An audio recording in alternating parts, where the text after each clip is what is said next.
राऊतांकडनं की जे JDU आणि TDPचे खासदार आहेत ते कुठेतरी त्यांच्या खासदार म्हणजे नाराजी असल्याचं कळते. असे काही आहे का की मोदी सरकारवर आत्तापासून खासदार नाराज आहे? नाही, माझं काय ऐकलं मी कधी ऐकलं नाही ना कोणी आमच्याशी बोललं. आणि खरं सांगायचं असेल तर फादरांचं सेशन खऱ्या अर्थानं उद्यापासून सुरू होणार आहे. आणि फादरांचं सेशन हे 2 दिवसाचं आहे, 3 दिवसाचं. त्यामुळे 2-3 दिवसात असं करणं शक्य नाही. खासदारांचं भीती होणार नाही. पण सेकंड सेशन जे आहे ते ज्या दिवसाचं आहे त्यावेळी लोकांचा अंदाज आज तसं चित्र होईल स्पष्ट सांगायचं म्हणजे कुठल्याही खासदाराला निवडणूक नको.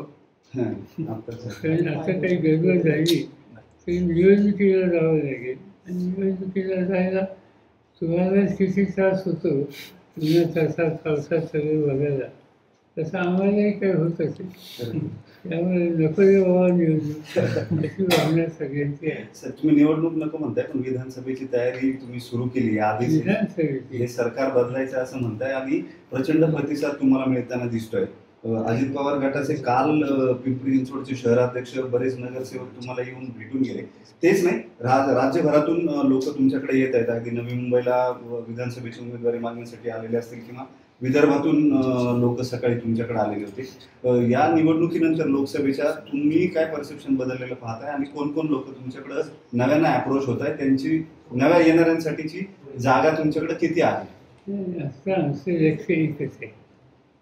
म्हणजे जसं अर्जुनाला सांगितलं होतं तो असाय त्याच्या डोळ्यामध्ये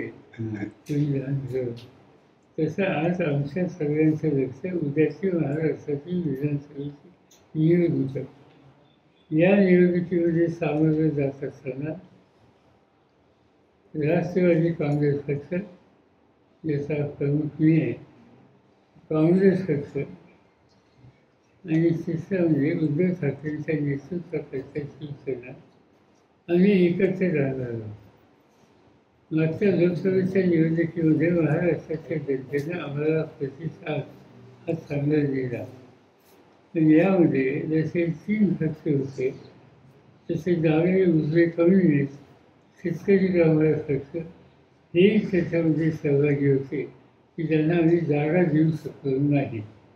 उद्याच्या विधानसभेमध्ये या सरकारांच्या हिताची जपणूक करण्याची नैतिक जबाबदारी आम्हा लोकांची आहे. आणि त्यांच्या सर आम्ही पुढे जावं असा प्रयत्न केला जाईल.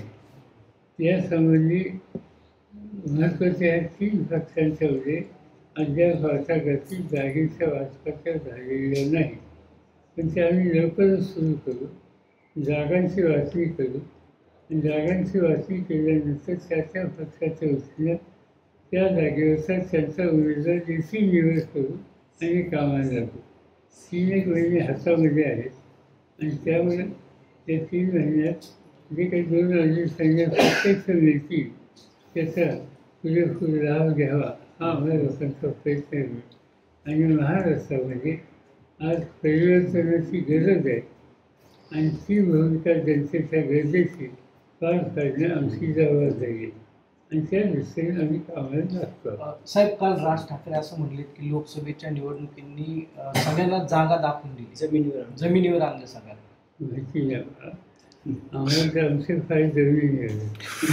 साहेब, बबन गीतेंवर ना गुन्हा दाखल केलाय. काल बीडमध्ये एका सरपंचावर गोळीबार झाला होता, त्यानंतर आज त्यांच्यावरती गुन्हा दाखल केला गीतेंवर.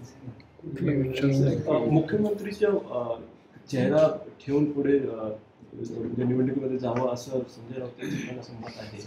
त्याला उत्तर मी दिले, तुम्ही छापले पुन्हा काय सांगू. त्याच्यामध्ये सर्व गोष्टी आम्ही तिथे एकच आहोत. आमचं सामूहिक चेहरा हा महाराष्ट्राच्या जनतेचा सगळं मी ठेवू इच्छितो.